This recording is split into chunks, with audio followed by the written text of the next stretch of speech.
ఆంధ్రప్రదేశ్ను ఆరోగ్య ఆంధ్రప్రదేశ్గా తీర్చిదిద్దాలని గత ప్రభుత్వ హయాంలో కేంద్ర ప్రభుత్వాన్ని మెడ వంచి మొత్తం 17 మెడికల్ కళాశాల నిర్మాణానికి శ్రీకారం చుట్టడంతో పాటు వాటి నిర్మాణాలను కూడా పూర్తి స్థాయిలో నిర్మించిన నేపథ్యంలో 5 మెడికల్ కళాశాల నిర్మాణం పూర్తయి అక్కడ అడ్మిషన్లు అదేవిధంగా వైద్య సేవలు కూడా అందుతున్నాయి. మిగిలినటువంటి 12 మెడికల్ కళాశాలలు 80% పూర్తయినప్పుడు కూడాను కూటమి ప్రభుత్వం కొలువు తీరిన తర్వాత పీపీపీ మోడ్లో ప్రైవేట్ భాగస్వామ్య వ్యక్తులకి ఆ ప్రైవేట్ కళను అడ్డుగంటేందుకు కూటమి ప్రభుత్వం తీసుకున్నటువంటి నిర్ణయం నాటి నుండి నేటి వరకు వైఎస్ఆర్ కాంగ్రెస్ పార్టీ శ్రేణులు మాత్రం అలుపెరగని పోరాటం చేస్తున్నారు. గత కొన్నాళ్ళ క్రితం ఈ విషయాన్ని ప్రజల్లోకి తీసుకెళ్లేందుకు కోటి సంతకాల కార్యక్రమం కూడా పిలిపించారు. అందులో ప్రజలే భాగస్వామి ఈరోజు మాత్రం కోటి సంతకాల కార్యక్రమంలో స్వచ్ఛందంగా పాల్గొంటారు. ప్రస్తుతం శ్రీకాకుళం పట్టణంలో కోటి సంతకాల సేకరణకైనా వచ్చినటువంటి వైఎస్ఆర్ కాంగ్రెస్ పార్టీ యువజన శాఖకు సంబంధించిన నాయకులు ధర్మాన రామ్మోహన్ మనతో ఉన్నారు. చూస్తే కనుక ఈ కోటి సంతకాల ప్రక్రియ ఎంతవరకు వచ్చింది, రాష్ట్రంలో ఈరోజు కూటమి ప్రభుత్వం తీసుకున్న ఈ నిర్ణయాన్ని ప్రజలు ఏ విధంగా తిప్పికొడుతున్నారో ఆ ప్రజలను అవగాహన పరిచేందుకు మీరు చేస్తున్నటువంటి కోటి సంతకాల కారణంగా ఎటువంటి ఆదరణ లభిస్తుంది? ఆర్టీవీ ప్రేక్షకులకు నమస్కారాలు. ఈ రోజున కోటి సంతకాల కార్యక్రమం ఆంధ్రప్రదేశ్లో చిత్తూరు నుంచి ఇచ్చాపురం దాకా ప్రతి గ్రామంలో, ప్రతి పంచాయతీలో, ప్రతి కార్పొరేషన్ లిమిట్స్లో, ప్రతి వార్డులో చాలా అద్భుతంగా జరుగుతుంది. ఒక్క మాటలో చెప్పాలంటే తెలుగుదేశం ప్రభుత్వం తీసుకున్నటువంటి ఈ ప్రైవేటీకరణ నిర్ణయాన్ని అడుగడుగున పేద వర్గాలు కానీ రైతు వర్గాలు కానీ ముక్త కంఠంతో వ్యతిరేకిస్తున్నారు.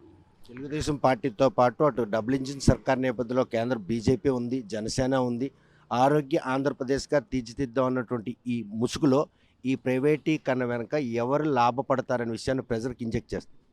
ఈ రోజున తెలుగుదేశం ప్రభుత్వం తీసుకున్నటువంటి ఈ ప్రైవేటీకరణ నిర్ణయం వల్ల లాభపడేది కార్పొరేట్ వర్గాలు, లాభపడేది సంపన్న వర్గాలు, లాభపడేది డబ్బున్న వాళ్ళే. పేదవాడికి మరి ఈ రాష్ట్రంలో ఈ కూటమి సర్కారు ఉన్నంతకాలం దిక్కు మరి ఎవరూ లేరు. అంటే భవిష్యత్తులో ఏదైతే వైద్యులు కావాలన్నటువంటి పేద నిరుపేద మధ్యతరగతి కుటుంబాలకు చెందినటువంటి విద్యార్థులు ఈరోజు అది అందం ద్రాక్షగా మిలిగే పరిణామాలు, అదేవిధంగా కార్పొరేట్ వైద్యం ప్రైవేట్ అంటే పేదలకు అందాలన్నటువంటి అది కూడాను అందం ద్రాక్షగా మిగిలే పరిణామాలు ఉన్నాయి.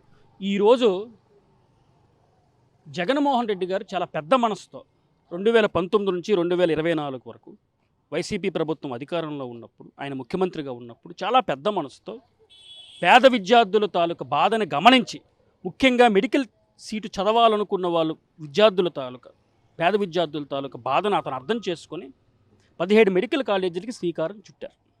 చాలా గొప్ప నిర్ణయం అది. వేల కోట్లు, సుమారు నాకు తెలిసి 3,700 కోట్ల రూపాయలు నిధులు సమకూర్చి మెడికల్ కాలేజీలకు శ్రీకారం చుట్టారు.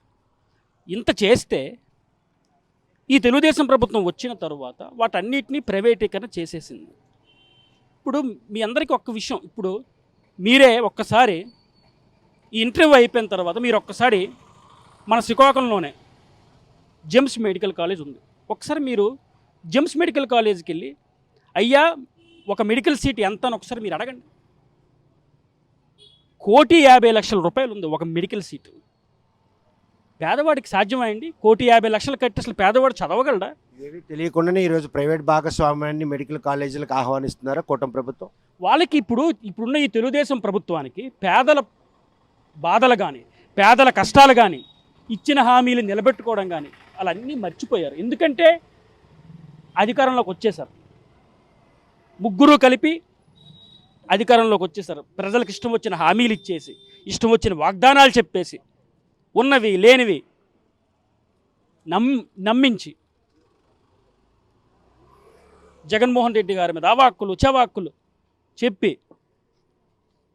వాళ్ళ అడ్డదారులు అధికారంలోకి వచ్చేసారు. అది ప్రజలకి చాలా తొందరగానే అర్థమైపోయింది. మేమే ఇంకా ప్రజలకు అర్థం కావడానికి ఒక 3 సంవత్సరాలు పడుతుంది అనుకున్నాం, కానీ సంవత్సరంలోనే ప్రజలకు అర్థమైపోయింది. కానీ వాళ్ళు ఒకటి సమర్థించుకుంటున్నారు, కేంద్ర ప్రభుత్వం రాష్ట్రంలో కేవలం 3 మెడికల్ కాలేజీలకి అనుమతిస్తే ఈరోజు 14 మెడికల్ కాలేజీ సొంత నిర్ణయాన్ని తీసుకున్నారు జగన్మోహన్ రెడ్డి అని ఆరోపిస్తారు. సొంత నిర్ణయం ఏంటండి? అన్నీ గవర్నమెంట్ మెడికల్ కాలేజీలు కదా అవన్నీను. అదేది జగన్మోహన్ రెడ్డి గారి సొంత కాలేజీలు కాదు కదా. ఎవరి కోసం ఆ మెడికల్ కాలేజీలు? పేద విద్యార్థుల కోసం. కానీ రోస్టరింగ్ పద్ధతిలో దేశంలో ఎక్కడైనా ఏ రాష్ట్రానికైనా మెడికల్ కాలేజీల కేటాయింపులో కేంద్ర ప్రభుత్వం కీ రోల్ వహిస్తుంది. ఆ కీ రోల్లో భాగంగానే 3 మెడికల్ కళాశాలలే కేటాయిస్తే ఎవరిని అడిగి మిగతా 14 కళాశాలల నిర్మాణానికి ఆయన శంకుస్థాపన చేసి ఎక్కడి నుండి నిధులు తెచ్చారో అది లెక్కలు చెప్పమంటున్నారు. ఈ రోజున ఈ ఈ రోజున ఈ కూటమి సర్కార్ మాట్లాడుతున్న మాటలు మీరు ఒకసారి గమనించండి. లెక్కలు చెప్పడం కాదు. ఈ రోజున ఏదైతే జగన్మోహన్ రెడ్డి గారు 17 మెడికల్ కాలేజీలు తీసుకొచ్చారో అవి కార్పొరేట్ సంస్థల కోసం తీసుకురాలేదు, లేకపోతే సంపన్న వర్గాల కోసం ఆయన తీసుకురాలేదు. బడుగు బలహీన వర్గాల కోసం, పేద విద్యార్థుల కోసం, ఎస్టీ వర్గాల కోసం, మధ్యతరగతి వాళ్ళ కోసం, వాళ్ళ పిల్లల భవిష్యత్తు కోసం పెద్ద మనసుతో ఆలోచించి ఈ రోజున విద్యారంగానికి పెద్దపీట వేసి సుమారు 3,500 కోట్లు అనుకుంటాను ఆ నిధులు తీసుకొచ్చి ఈరోజు మెడికల్ కాలేజీలు తీసుకొస్తే మీరు ప్రైవేటీకరణ చేసేసి తప్పు ఒప్పుకోకుండా, నిర్ణయాన్ని వెనక్కి తీసుకోకుండా, ఈ ప్రైవేటీకరణ జీవోని వెనక్కి తీసుకోకుండా తిరిగి జగన్మోహన్ రెడ్డి గారి మీద మీరు మాట్లాడుతున్నారు. ఇది ఎంతవరకు న్యాయం చెప్పండి? నేను మీడియా ద్వారా అడుగుతున్నాను. ముందు మీరు ప్రజలకు ఏదైతే ఇచ్చారో హామీలు, ముందు మీరు ఆ హామీల గురించి చెప్పండి. ఆ హామీల గురించి మాట్లాడండి. మీరు చెప్పిన వాగ్దానాలు ఎక్కడ? ఇది ప్రజలు గమనిస్తున్నారు. అందుకే చెప్తున్నాను నేను. ఎక్కడికి వెళ్తున్నా, ఏ గ్రామంలోకి వెళ్తున్నా, ఏ కార్పొరేషన్లోకి వెళ్తున్నా, ఇప్పుడే ఈ కోటి సంతకాల కార్యక్రమం చేస్తుంటే ఒక మహిళా సోదరిమని వచ్చి, మేము మోసపోయాం బాబు, మాకు మొత్తం తెలిసిపోయింది, తప్పు మేము చాలా తొందరగానే మేము మేల్కొన్నాం, కానీ ఏం చేస్తాం అని బాధపడుతున్నారు. ఎంతవరకు వచ్చింది ఈ కోటి సంతకాల ప్రక్రియ? ఈరోజు జనం మీతో పాటు కలిసి అడిగేసే ఒక ఉద్యమం దిశగా వెళ్ళేందుకు ఈ కోటి సంతకాల కార్యక్రమం దోహదపడుతుందా? ఎప్పటిలోగా ఈ ప్రక్రియ ముగిపోతుంది? ఈ రోజున కోటి సంతకాల కార్యక్రమం జగన్మోహన్ రెడ్డి గారి పిలుపు మేరకు, అలాగే నియోజకవర్గంలో నాన్నగారు ధర్మాన ప్రసాదరావు గారి పిలుపు మేరకు చాలా అద్భుతంగా జరుగుతుంది. ప్రజలు ఇందాకే మీకు చెప్పాను, ముక్త కంఠంతో వ్యతిరేకిస్తున్నారు. అన్ని వర్గాలు కూడా వ్యతిరేకిస్తున్నారు. ఆ వర్గాల వ్యతిరేకత ఈరోజు కూటమి ప్రభుత్వం యూటర్న్ తీసుకునే విధంగా వాళ్ళు ఆలోచన చేస్తుందన్న ఆశాభావంతో ఉన్నారు. ఈ రోజున శ్రీకాకుళం నియోజకవర్గంలో సుమారు 40,000 సంతకాలు సేకరణ చేయడం జరిగింది. 2 మండలాలు, కార్పొరేషన్ కలిపి. నాకు సంపూర్ణమైన నమ్మకం ఉంది. ఎందుకంటే ఈ ఉద్యమం చూసేనా తెలుగుదేశం ప్రభుత్వం ఈ పీపీపీ నిర్ణయాన్ని వెనక్కి తీసుకుంటుందనే చిన్న నమ్మకం అయితే నాకు ఉంది. లేదు మేము వెనక్కి తీసుకోం, మాకు ఈ పేద వర్గాలు అనవసరం, మాకు సంపన్న వర్గాలే కావాలంటే ప్రజలు బుద్ధి చెప్తారు. ప్రజలకు అన్ని విషయాలు తెలుసు, ప్రజలే బుద్ధి చెప్తారు. మాజీ ముఖ్యమంత్రి జగన్మోహన్ రెడ్డి హెచ్చరిక కూడా జారీ చేశారు. ఎవరైనా పీపీపీ మోడ్లో ఉత్సుకత చూపి కూటమి ప్రభుత్వానికి ఇన్వెస్ట్ కానీ చేస్తే ఎట్టి పరిస్థితుల్లో అధికారానికి వస్తే వాటిని రద్దు చేస్తామని చెప్తున్నప్పుడు కూడా వాళ్ళు తగ్గేదేలే అన్నట్టు వ్యవహరిస్తున్నారు. వారి పైన ఎటువంటి కార్యాచరణ రూపం? ఈ రోజున ఈ కూటమి ప్రభుత్వం లేకపోతే ఎవరైతే ఈ మెడికల్ కాలేజీల మీద ఇన్వెస్ట్ చేస్తున్నారు, మేము తగ్గేదే లేదే అని మాట్లాడుతున్నారో ప్రజలే బుద్ధి చెప్పి వాళ్ళకి తగ్గేటట్టు చేస్తారు. ప్రజలేం అమాయకులు కాదండి. ఈ రోజున వాస్తవాలు మీకు చెప్తున్నాను. ఈ రోజున నష్టపోయేది పేద వర్గాలు. ఈ రోజున ఈ నిర్ణయం వల్ల నష్టపోయేది పేద వర్గాలు. చంద్రబాబు నాయుడు గారో లేకపోతే జగన్మోహన్ రెడ్డి గారో లోకేషో మోడీ గారో కాదు, నష్టపోయేది పేద వర్గాలు. ఒక్కసారి మీరు పేద వర్గాల దగ్గరికి వెళ్తే వాళ్ళు ఎంత ఇన్సెక్యూరిటీగా ఉన్నారో ఒకసారి మీకు అర్థమవుతుంది ఈ నిర్ణయం వల్ల. చూస్తే కనుక ప్రస్తుతం శ్రీకాకుళంకు ఉన్నటువంటి ఖ్యాతి దిగజారుడు తనానికి ఈరోజు ఒక ఇష్యూ ఏదైతే ఇండిగో విమానయానం ఉందో అది ఆకస్మికంగా నిలిపేయడం, డీజీసీఐ తీసుకున్నటువంటి నిర్ణయం కారణంగానే ఈరోజు ఫ్లైట్లు రద్దు చేయబడ్డారా, లేకపోతే పౌర విమానయాన శాఖ కేంద్ర మంత్రి వైఫల్యమే దీనికి కారణం?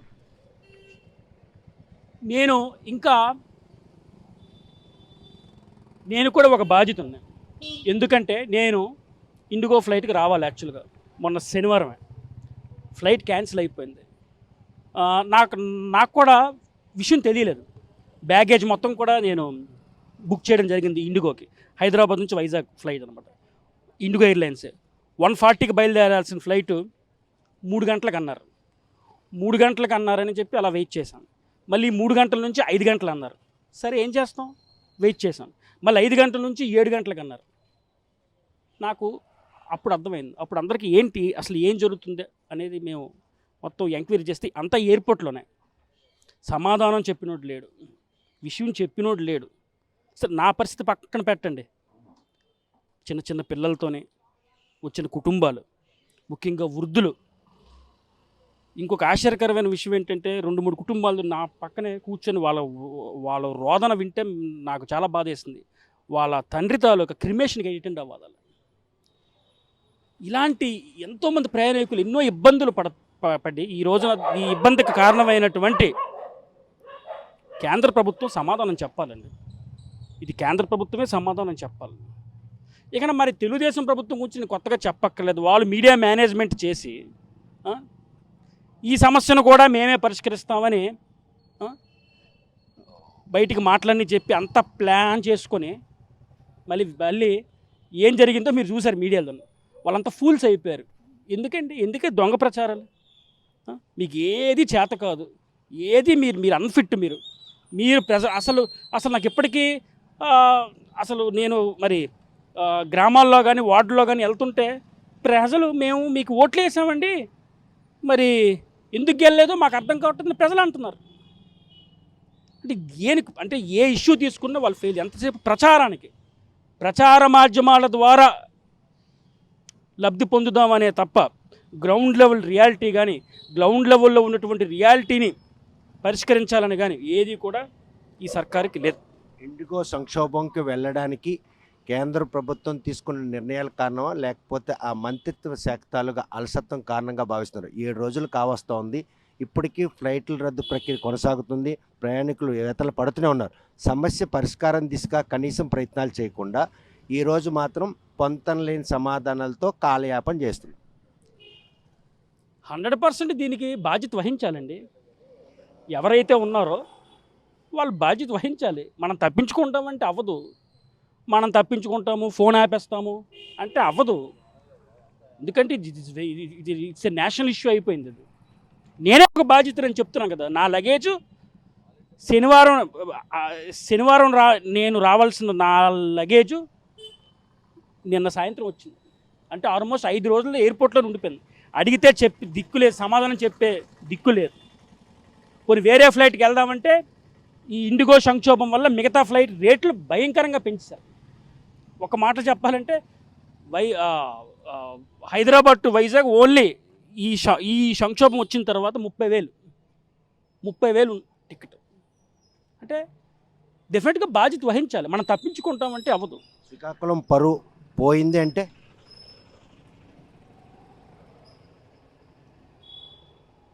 మరి ఆయనే సమాధానం చెప్పాలండి. నేనేం చెప్తాను చెప్పండి. అంటే ఒక బాధిత ట్రావెలర్గా ఈరోజు ఈ సంక్షోభం నుండి వేలాది మంది ఇన్కన్వీన్స్ అయ్యారు. 7 రోజులు కావస్తోంది, ఇంకా సంక్షోభం కొనసాగుతుంది. శ్రీకాకుళం జిల్లాకు సంబంధించినటువంటి ఎంపీ, ఆ శాఖ మంత్రి అయ్యుండి కూడాను ఈరోజు ఈ విషయంలో శ్రీకాకుళం జిల్లా ఖ్యాతిని ఈరోజు అబాస్పాలు చేశారంటే అంటే నేను 100% మంత్రిగా ఉన్న ఆయన సమాధానం చెప్పాలి. ఎందుకంటే ఆయన విమానయాన శాఖ మంత్రిగా ఉన్నాడు కాబట్టి డెఫినెట్గా ఆయన సమాధానం చెప్పాలి. ఈ ఇష్యూ ఎప్పుడు క్లియర్ అవుతుందో చెప్పాలి. ఈ సంక్షోభం నుంచి ఎప్పుడు బయటపడతారో చెప్పాలి. ఎందుకంటే వేలాది మంది ప్రయాణికులు ఇంకా ఎయిర్పోర్ట్లో ఉన్నారు. కొంతమంది అయితే ప్రయాణికులు అయితే ఇండిగో స్టాఫ్ మీద కొట్టడానికి కూడా వెళ్ళిన సీన్స్ నేను చూశాను. సో నేనే ఒక బాధ్యతని. సో కొన్ని డెఫినెట్గా ఆయన వివరించాలి. సరే, ఇది శ్రీకాకుళం ఖ్యాతి తగ్గిందా పెరిగిందా, దానికంటే ముందుగా ఇప్పుడు ఈ ఇష్యూని ఫస్ట్ సాల్వ్ చేయాలి. నేను పార్లమెంట్ సాక్షిగా కూడాను ఆయన చెప్తున్నటువంటి సమాధానాలు, ఈ క్షేత్రస్థాయిలో జరిగినటువంటి ఈ ఫ్లైట్ సంక్షోభం, ప్రయాణికుల ఇబ్బందులు ఏవైనా సింక్ అవుతున్నాయి అంటే బహుశా నాకు తెలిసి ఆయన ఇష్యూని చాలా తేలిగ్గా తీసుకున్నాడేమో అనిపించింది నాకు. అంటే ఇంత జరుగుతుందని ఆయన అంచనా వేయలేకపోయాడు అనేది నా పర్సనల్ ఒపీనియన్. ఎందుకంటే చాలా పెద్ద ఇష్యూ అయి కూర్చుంది. సో ఆల్రెడీ నేషనల్ మీడియాలో కూడా ఏదైతే ఈ తెలుగుదేశం పార్టీ వాళ్ళు ప్రచారం చేసుకోవడానికి ప్రయత్నం చేశారో, చివరికి నేషనల్ మీడియాలో వాళ్ళు ఇప్పుడు మాట్లాడడానికి కూడా వెనక్కి తగ్గిపోతున్నారు. ఎందుకంటే రియాలిటీ వేరేగా ఉంది. సో డెఫినెట్గా దీనికి కేంద్ర మంత్రి ఆయన బాధ్యత వహించాలి. స్టేషన్స్ ఇండిగో ఈరోజు సుమారు వేలాది ఫ్లైట్లు నడుపుతుంది, కోట్లాది మంది ప్రయాణికులు చేస్తున్నారు. ఇటువంటి అసౌకర్యం మునిపెన్నడూ భారతదేశ పౌర విమానయాన శాఖలో ఎక్కడా జరగలేదు. అయినా కూడా ప్రధానమంత్రి కేంద్ర మంత్రిని వెనకేసుకురావడం వెనక తప్పును సమర్థించుకోవడం, లేకపోతే ఈ సంక్షోభం ఎలా బయటపడాలనే ఉద్దేశంతో వెళ్తున్నటువంటి ప్రయత్నం. అంటే నేను మరి ఆ న్యూస్ నేను చూడలేదు ఇప్పటికున్నా.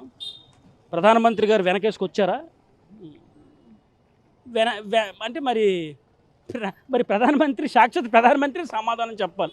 ఇంత సంక్షోభంలో కూడా ఆయన వెనకేసుకొస్తున్నాడంటే మరి ఆయన సమాధానం చెప్పాలి. నాకైతే ప్రస్తుతానికి ఇండిగో ప్రయాణికులు సురక్షితంగా వాళ్ళ గమ్యస్థానాలకు చేరాలి ఒకటి. ఇంకో ఇష్యూ ఈ పీపీపీ విధానాన్ని ఈ కూటమి సర్కారు వెనక్కి తీసుకోవాలి. ఇదైతే నాకు బేసిక్. ఎందుకంటే చాలామంది పేద విద్యార్థులు తాలూకు భవిష్యత్తు అండి అది.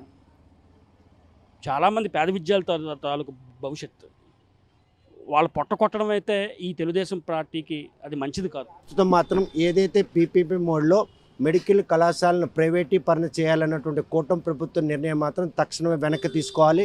మరోవైపు చూస్తే కనుక 7 రోజులు కావస్తుంది. ఈరోజు విమానం సర్వీసులు నిలిచిపోయడంతో ఇండిగో సంక్షోభంలోకి నెట్టిందా లేకపోతే నెట్టబడిందా?